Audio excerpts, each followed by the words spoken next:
was generally acknowledged as the inspirational leader of the program in architecture at the University of Washington from the end of the 1920s up until World War II.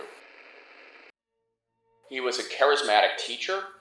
He was quite demanding. He had high expectations, but he also had the ability, because of the way architecture was taught in those days, where a great deal of it was in how designs that the students would develop were represented. When a project was assigned, one would have to do a design scheme, come up with a scheme in about 24 hours. And this was called an esquisse, the French term for sketch. And then that became the basis of design over about the next 5 weeks. And then a lot of the focus was on refinement. That went on for 3.5 weeks or so, maybe 4. And then the last week was spent in presentation in very large watercolor wash drawings. And Lionel Pries was a master of the whole process because he had developed such artistic skills as a very young person, as a child and growing up, drawing, painting, all these things. And he was a master of all of this and could do it, demonstrations, and show the students what was really wanted. For students who were willing and interested in learning, they fell under his spell. When the projects were coming due, there was a deadline, and in those days, there were no excuses. Had to turn the project in, or it wasn't accepted. And so, on time, or that's it. You fail that project. So, students engaged in working very hard and often long, long hours into, and sometimes overnight, the night before a project is due. There's a student of his in the very end of the 1930s, beginning of the 1940s, named Keith Kolb, who went on to become a significant Seattle architect and taught at UW, who was doing a project, and Kolb was doing this, and he's working on the final presentation, doing a watercolor, and it's very timid. Pries comes in the afternoon, and one of the things with a watercolor on watercolor paper that's stretched is you can take a sponge and literally wash it out. And Pries looks at him and then says to Kolb, "Boy, you got a sponge?" And he takes a sponge and he washes out all this painting that Keith Kolb had done. And then he picks up a watercolor brush and he starts to do it with deeper colors, richer shadows, all of this. And he does a section of it and he says, "There, that's how this should be done." Kolb turns ashen, and it's like, oh my God, because he says, "What's the problem? Why are you so upset?" "Just the afternoon. It's not due till noon tomorrow." In those days, projects would do at noon on Saturday. "You've got lots of time." Kolb said, "Oh, but I was thinking I would go to the dance tonight, Friday night at the U, a dance." And so Pries looks at him like, oh my God. And he goes, Kolb quoted this, "Dance? You want to go to the dance?" And of course, there's other students in there looking deadly silent. And then he says to Kolb, "Do you want to go to the dance? Or do you want to be an architect?" So, as Keith told me the story, that he had a date, he went to the dance, but he said that it was a horrible time because all he could think about was this watercolor drawing he had to complete by noon Saturday. And after the dance, he went back and he worked all night. He got the thing done, turned it in. So what happened was Lionel Pries essentially taught him, you really have to give yourself to architecture wholly, without compromise, and that should be your focus. And it changed Kolb's life. And so Pries was like that. He could inspire and shape people by being demanding that they give their best and rise to the expectations. And that's why so many of his students went on to be leaders in architecture, whether we talk about some figure like Minoru Yamasaki nationally, or Paul Kirk, Fred Bassetti, and others locally. It's the same thing.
Lionel Pries stayed with his romantic attitudes, even as architecture became modern. And this probably comes from his background, both how he grew up in Central California and his artistic temperament and the way he engaged with the world through drawing and painting. And he was clearly highly visual.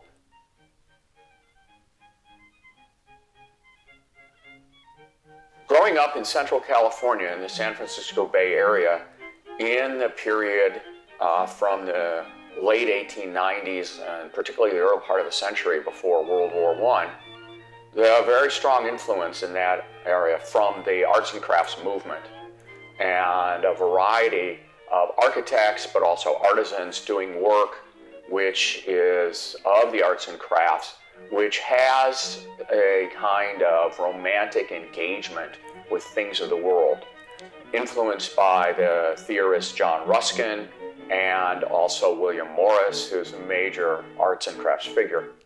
And the other thing is, Lionel Pries' father worked at Gump's, the importer of European and Asian artifacts and art objects of different kinds, and he was particularly affected by the imported Asian objects. Their store was almost like a museum. And because his father worked at Gump's, Pries had free run of that store. So he encountered the cultural traditions of Asia, also from his youth, and particularly from in his high school years when he went to an arts and crafts high school in San Francisco, and then in the afternoons would go to the store and then would commute back to his home in Oakland, California with his father on the ferry at the end of the day. So he became very much aware of and knowledgeable about and had a feeling for all these Asian arts and crafts objects. And so this came to shape his attitude towards how architecture was done, how it engaged with place, with the California landscape, with materials, and all of these things. That was really part of him. So even as the influence of the modern movement from Europe came in the late 1930s, and then particularly very strongly after World War II, as architecture schools across the country went modern and changed their teaching from the model of the École des Beaux-Arts to the model of the Bauhaus, the modernist school in Germany, Pries became a modernist, and he did modern buildings, and he taught studios that had modern buildings, but he retained a much more artistic approach. the students all liked Pries, this is in the early 50s, because he was teaching things that the other faculty members were not teaching. So he was, by that period, rather distinct as an individual and still offered his artistic, and we could characterize it as romantic approach to design, even within the constraints of modernism. And you can see it in the design work he does.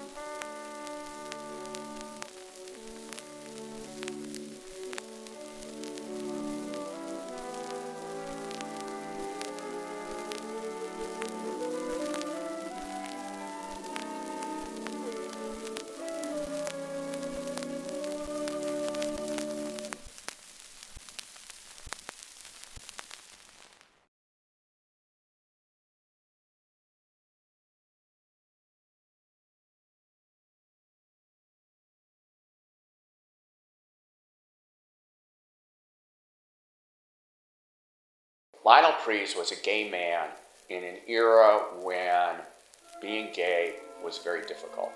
It was generally not talked about.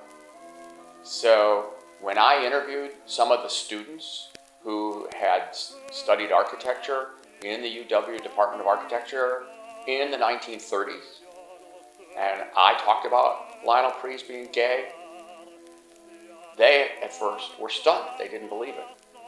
On the other hand, members of the gay community knew, and there was a gay artistic community in Seattle in that period, and so Lionel Pries mixed with those because he was almost as much artist as architect.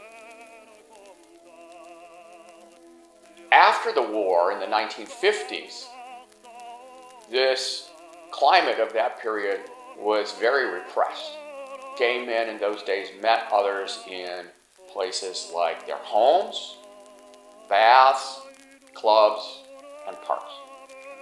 In 1958, Lionel Pries visited his friend, Bob Winskill, in the Los Angeles area, and he was picked up in a Los Angeles park in a vice sting.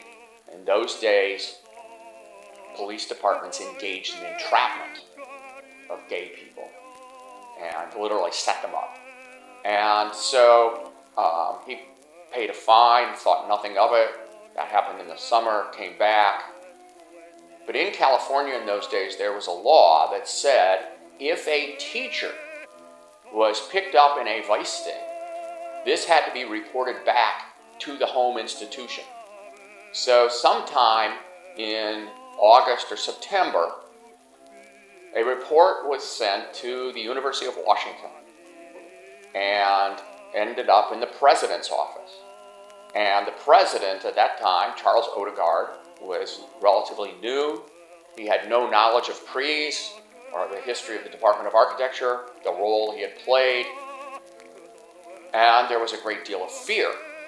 And so a decision was made that Lionel Pries effectively had to be forced to resign. And this took place in the end of October 1958. And on a Friday afternoon, after the classes were over for the day, Lionel Pries met with the head of the architecture school, Arthur Herman, who basically was required by the president of the university to force Lionel Pries to retire, or all would be revealed. And so Lionel Pries withdrew from teaching.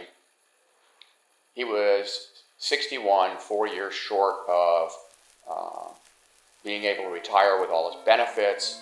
He lost essentially everything: his livelihood, his career, his pension, benefits, all of that. When the other faculty came to school on the following Monday morning, Lionel Pries was gone. His desk was cleared out, and Arthur Herman told the faculty Lionel Pries had decided to leave the university, and the reasons were personal, and he couldn't talk about it. As far as we know, Lionel Pries never set foot on the campus again. This is a person who had been the center of the program, who had taught in the program for 30 years, and then suddenly was forced out. And that was it.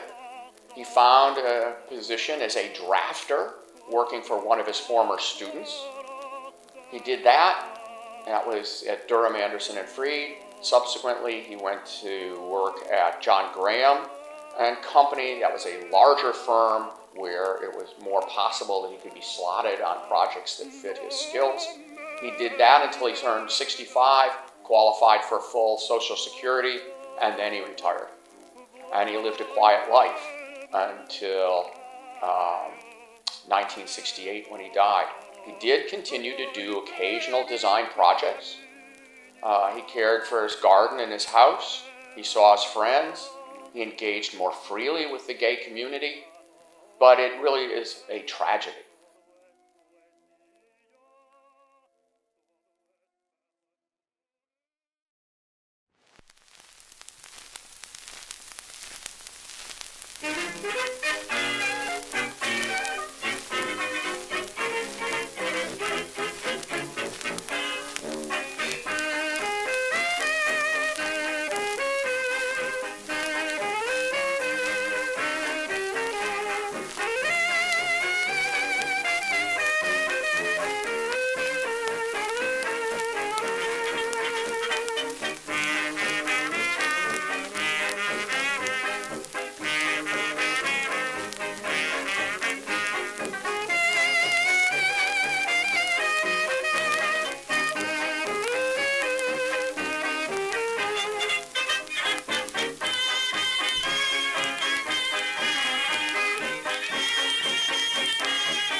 How I wonder if you still care for me. Are you as happy as we used to be? Don't you remember the days gone by when we were sweethearts, just you and I, till the end of time? I'll be waiting for you and ever hoping you'll remember too.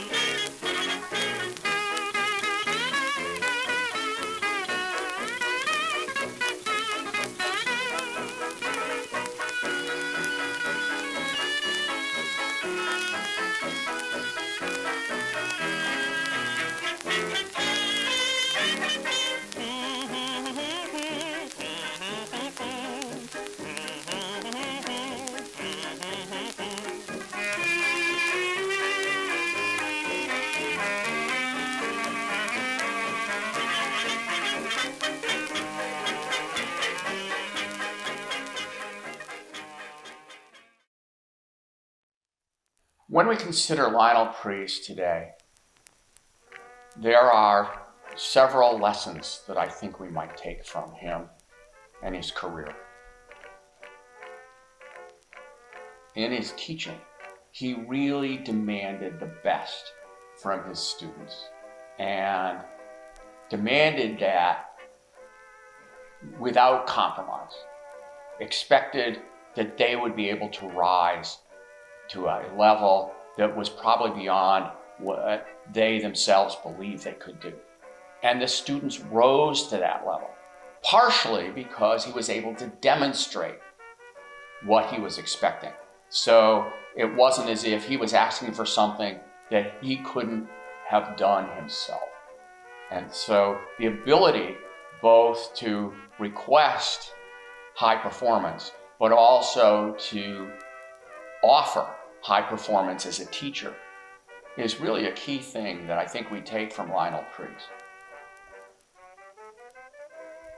The second thing I think we take from Lionel Pries, and particularly from the second part of his career, when the architecture nationally and internationally was converting to modernism and the international style, and particularly in the early days after World War II through the 50s, it was very dogmatic, with an emphasis on functionalism and technology and just solving problems. Lionel Pries maintained his continuing commitment that architecture could be more than just addressing functional problems, was more than just structure and technology, that it could engage with place, with materials, with qualities of materials, quality of space, qualities of light, that there is an artistic element that engages the human spirit. Not that he would ever use that term, but it certainly is evident. And so it's recognition of, in something like architecture, the multiple dimensions of what is possible and how we engage and create places for people that are more than just spaces of work or function, but are spaces that offer potential for inspiration. And the other thing is his broad knowledge of different cultural traditions and his acceptance of those and his belief that we could learn from those, not just what was dominant in that period, the European traditions, or the modernism coming from Europe in that period, but also in a period which was very unusual, his knowledge of Asia and Mexico and things like that. And so this breadth that we can learn from anywhere, and that we should be open to that, even if it challenges us, and even if it is different from what we have come to accept as a kind of conventional point of view. That's when we really need to be open to what other traditions offer us, other artistic traditions and that. And the final thing I would say is, Pries was a visual thinker, and he really taught visual design and three-dimensional spatial composition and all of that. And that's very important because these days, with so much focus on science and engineering and technology and so on, the kinds of emphasis on the visual quality of things, the spatial qualities of things, this sometimes is forgotten, and that's very sad. And I think Pries shows us the richness that can come from that, even in doing the kinds of problems that he was able to design for, which were primarily small buildings. So I think we can take significant lessons even today. And also, he helps us understand where Seattle came from and what kinds of architecture fit where we are. Architecture that is both modern, but also specific to the character of this place.